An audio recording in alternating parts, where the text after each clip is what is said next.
guys, it's Diva here, and today's video is all about that je ne sais quoi.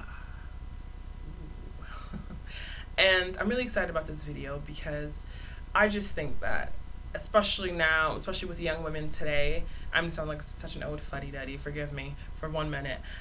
But girls today, I just don't get it. Young women, they just put their whole life story out there, their whole business. I get it. It's just so easy with Facebook and Twitter and Instagram and Tumblr and all these different social media platforms. But I just don't understand why you have to tell everyone all your business. I mean, I've seen people, their custody battles, divorces, sex life, how much they drink. Like, oh, I'm so dry.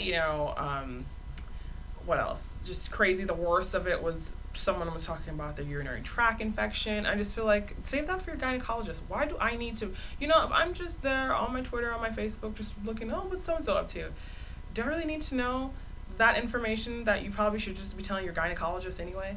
So I think that some people need to leave it for the professionals, meaning keep it to your doctors and your shrinks or things. The world doesn't need, the rest of us don't need to know these things. And you probably wonder, okay, what does this have to do with the French and French women?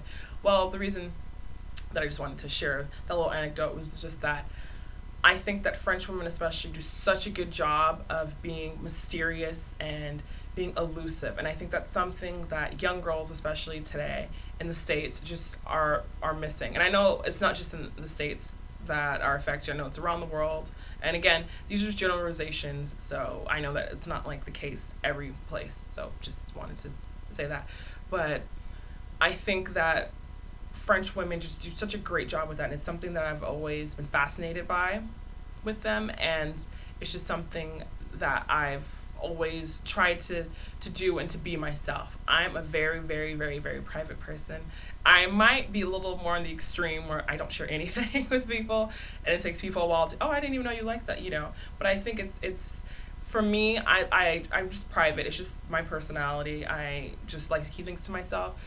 But I think there's something nice about that. It's kind of just it's like you have your own secrets with yourself, that no one else is going to know. And they're not like deep, dark, crazy secrets, but it's just even fun little things. And I think that it's important, especially when you see the extreme, the opposites, where everyone's sharing so much. And I think we need to find like a middle ground here where it's fun to share beauty tips and advice and things like that. That's great, but I think when it gets to the more personal stuff, we kind of have to really, really watch and kind of relax with that. Something else besides just the TMI and all the information that people are putting out there, and that's not just on social media platforms, but just in day-to-day stuff, like people I run into. I learn more about a girl at a nail salon sometimes than I know about one of my best friends, just because they just will tell you their whole life story just right there, or they'll be on the phone. We know the type. You're on the phone and you have to tell everyone, oh my God, I can't believe him, and do you know what I did for him? And you're just like, okay, I don't really need to know all this. Besides all that too, I think something that goes along with being mysterious and elusive that's really missing is a sense of just politeness and being ladylike and being respectful. I think we really have lost touch with that. I think it's something nice about just saying please and thank you, minding your P's and Q's. I think that it's so refreshing when I see a young person with such good manners, especially little kids. It's like, oh my God, it's like my favorite. It's like a breath of fresh air. And I think that that's something that a lot of people can try harder at, trying to be more like, being more polite, just being, and by that I just mean, people openly just burping and swearing, and there's certain things. I think there's a time and a place for everything. And I think being out in public in the middle of the day and you're cussing up a storm, or you're talking about, oh, that guy I hooked up with last night, and just being a little outrageous, it's just a little too much. I think there's something nice about just being calm and sitting back and kind of observing things instead of being the one being observed, if that makes sense. Like taking the room, taking your surroundings, instead of having everyone just stare at you like, oh my gosh, she's so loud, she's so this. So that's something that the French women are really good at, is just they keep mum, and they just they observe. And I'm not saying you have to be rude and cold to people. You can just be warm and converse with people and be friendly and say hi to people, but kind of just detach a little bit and just kind of see your surroundings. and take it in more, because there are people who just, I'm telling you, the conversations that they have and the way they act, it's just so crazy to me. I'm like, they're kids out here, they're like adults. So there are things I would never say in front of a child, never say around an adult, even though I'm an adult, but older people. I just think you need to be respectful and just be ladylike, and just really think before you speak. I think that's something that a lot of young women can learn from the French as well, is to think before you speak and just mind your manners, please. Okay, so you're probably wondering, okay, Diva, great advice. Be more mysterious. Got it. Thanks. But no, I'm going to explain the how. How do you be more mysterious? So I'm going to get into that a little bit. So, for an example, scenario A. Someone comes up to you, says, "Oh, I really love your hat." "Oh, thank you. Oh, wow. Thanks. Yeah, I just got it. Yeah, thank you so much. That's so nice of you to say. Thank you." All right, bye. Scenario 2. "Oh my God, I really like your hat. Thank you. I just got it. It was on sale. It was really $40, but I got a discount, so it was like $10. And I went down to that corner, and you asked for Cynthia, the sales girl. She hooked me up, and she did this, and I had to try on 50 hats before, and then I finally found the one that fits me. So thank you."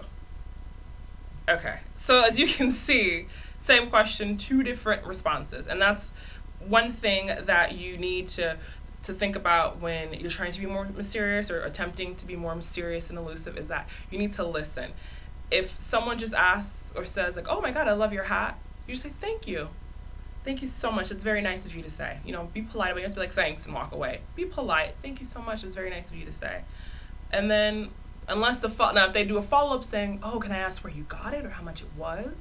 Now, if the person asks, it's up to you. If you want to divulge and say, sometimes I tell people, sometimes I don't. I'm like, you know how girls are sometimes. You don't want people to know where you shop. You're like, "Oh, it was a gift. I'm not sure where I got it from, but yeah, I got it a while ago." Whatever. But if you feel like, I don't really care, then just, if they ask you, "How much was it? Where'd you get it?" "Oh, I got this at Nordstrom, and it was, $30 or whatever. If you want to. But what I'm trying to just show you in that example is that you need to listen. If nobody asked you, then why are you telling them? I think that's something else too. People are just volunteering information that no one asked for. And that's kind of like a hood rule. If they didn't ask you nothing, you don't say nothing, okay? If you aren't asked, don't say anything. So it's all about listening, listening, listening. And I just want to make a quick distinction when I say keep people guessing. It's fine to keep people wanting to know more. You don't have to, just because someone asks, you don't necessarily have to answer. That's something else. Just because people ask me, I get asked personal questions all the time. It was actually, I mentioned this in the Things I Don't Like video I did a while back, but people are always just wanting to know. I'm like, oh my God, like, it's my personal life. So I'll give them little things here and there because it keeps them interested, wanting more, but I don't have to, divulge my whole life. But anyway, the distinction I wanted to make is that you can have people guessing, but you don't have to be like annoying and mean and rude about it. So for instance, if let's say you've been seeing this guy and now it's like boyfriend, girlfriend status, it's like serious, and you just don't tell your girlfriends, and let's just say you're like, "Oh, do you want to go out Saturday night?" "Oh, I can't. I have dinner plans with my boyfriend." "You have a boyfriend? And you guys are serious?" It's kind of fun. It's a little cheeky. You can be cheeky with it. Like, they'll obviously just the next morning just be like, "Oh, I'm engaged," and you didn't tell anyone that you had a boyfriend, or you're like, "Oh, I'm getting married tomorrow." I don't be crazy about it, obnoxious, but just be a little like, "Oh, where'd you get that dress? Oh, this, oh, it's old, it's nothing." Just keep it very light, like la la la, but don't be annoying with it. And, "Oh, what'd you have for dinner last night?" "Oh, I can't tell you what I had for dinner. That's about, it's." So there's a fine line. So I think everyone kind of knows the difference between kind of just keeping people guessing and on their toes and being annoying. Okay, so I hope that you guys got where I was coming from with this video. It's something a little different. And I know it might not still be clear for some people, so I really do recommend, and this is what I do when I'm trying to grasp something new but I just don't really get it. I like to have like a role model, someone I kind of read about, learn about, and I'm like, okay, kind of remember back when they said, what would Jesus do? You just like, what would Jackie do? What would so-and-so do? Just insert whomever. And I think a really great person, if you want to learn more about the art of being mysterious and because it is an art form, really, and the art of being elusive. I think the best person to study up on is Coco Chanel, because she's probably the most elusive, mysterious woman there has ever been. Like, to this day, people still don't know how accurate her history is. They still don't know all the facts about her. There's still books being put out today, even though she passed away decades ago. Like, now, even there are things being printed about her, and it's really fascinating to me, because her life, it's, you know, she grew up in an orphanage, or did she, or was she given away, or was she, you know, there's still like all these questions about her. I mean, there's one, she had an affair with a prince. There's one, she had an affair with a German Nazi soldier or general. So it's there's all these stories, and some of them could be true, they could not be true, and sometimes it's kind of fun to have people guessing, like I was saying previously. And she's someone that definitely has people guessing, because I still don't know what's truth and what's fiction, and but it keeps us intrigued, and that's what I mean. I mean, think of this woman, even she's dead, and people are still intrigued and still interested and still want to know. So I think there's something kind of fabulous about that. And for more modern people, and there are a lot of American women and just different types of women who are mysterious, and I think someone who does a good job, a more modern person, if you will, is Beyonce. For instance, she just did that documentary, and I'm gonna be honest, I love B, but it wasn't really the most groundbreaking, like, now I know everything about her. I still don't know anything about her, really. I just know that she works really hard, she loves her craft, she loves her family, she loves her husband, she loves her daughter. So it's nice to see that side of her, but it wasn't anything where I was like, oh my god, I never would have guessed that. But think about all the excitement and all the hoopla that surrounded that documentary, because Beyonce is someone, she keeps mum. She doesn't, you know, she kind of is more so like me, I guess, where she doesn't really say anything. You know, that the fact that she was married to Jay-Z and pretend like she didn't even know him, it's like, okay, come on. Like, that's what I mean by a little, like, okay, there's one thing to be quiet and be mysterious and keep mom, but you have a wedding ring on and don't pretend you don't know who Jay-Z is. You know what I mean? So I think that errs on that side of being a little too mysterious and being kind of annoying. But that's okay. I still love you, B. But I think she does a really great job of that. And like I was saying, think of all the press. Think of everyone was getting so hyped on this documentary, because it's a woman that never speaks. So if she says something, she's going to put something out there, everyone wants to know. The world is watching, because, oh my God, she's going to speak. It's so exciting. So I think she does a really good job about that. And the thing about other celebrities who are always on Twitter, always on Facebook, always doing interviews, always like putting themselves out there, it's like, oh my God, selling a story to the tabloids. It's like, if I hear one more story about this person, it's like, I don't care.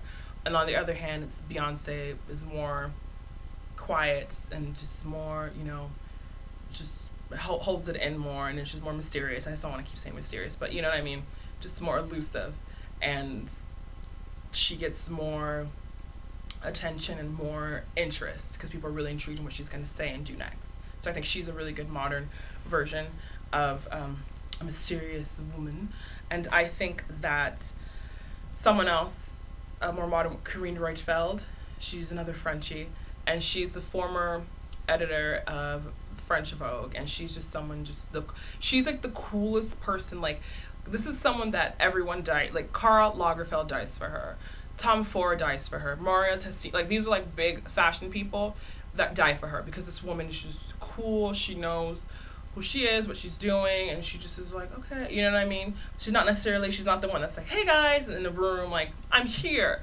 But when she walks in a room, eyes turn on her like, oh my God, you know who that is, because she's really cool and just mellow, and just, she's great. So Corinne Reutefeldt, definitely look her up. She's fabulous. And my personal favorite idol, Jackie O. She, when I say an art form, like, what would Jackie do? Like, that is my motto. What would Jackie do? Okay, if Jackie were in a situation, what would she do? She'd find the most polite way to say, screw you. That's what I mean. Just because I'm saying be a certain way doesn't mean you have to be rude. You don't have to be like cold. You don't have to be, you know, you can just put a wall between yourself and the outside world. And I really want to be, you guys really listen to me when I say that. I'm not saying to detach yourself and just be like, I'm better than you. I'm up here, you're down there. But I just mean, have an air about you, and it's not like an air of conceit. It's an air of mystery. It's a very fine line where some people go like, oh, I'm not talking to this person. How dare you talk to me, darling? I'm not talking about that. You can be friendly and cool with people, but I just mean in the sense if someone says, "Oh, I love this," you can just respond. Like, don't just give information out all the time. And I think Jackie O, even though some people might disagree with me and say she's kind of cold, but I think Jackie O was just great about that, and she knew what information to put out there to the press, to the world, and what to hold for herself. And that's someone I really recommend more people try to learn more about, because I think she balanced it really well. Because she was definitely someone in the public eye, but she knew just enough to give people, so like, just enough bait. You just want to give people bait to just, oh, what? Tell me more, without divulging everything and giving everything away. Because even now, I'm learning things. We're all learning more things about Jackie after she's passed as well. So there's always more to learn about people, and I think that's really, really exciting. Alright guys, so I hope that you enjoyed today's video. I really, really, really love doing videos like these, because I think it's really important to focus on inner beauty as well as outer beauty, and I think that it really is important for you to be careful and watch for what you put out there, you know, because if you put it out there, it's out there, you can't take it back. So it is fun to share things and tidbits and beauty advice and things like that, but you don't have to share everything with people. And trust me, it's more fun, and people will be checking for you more, especially the opposite sex.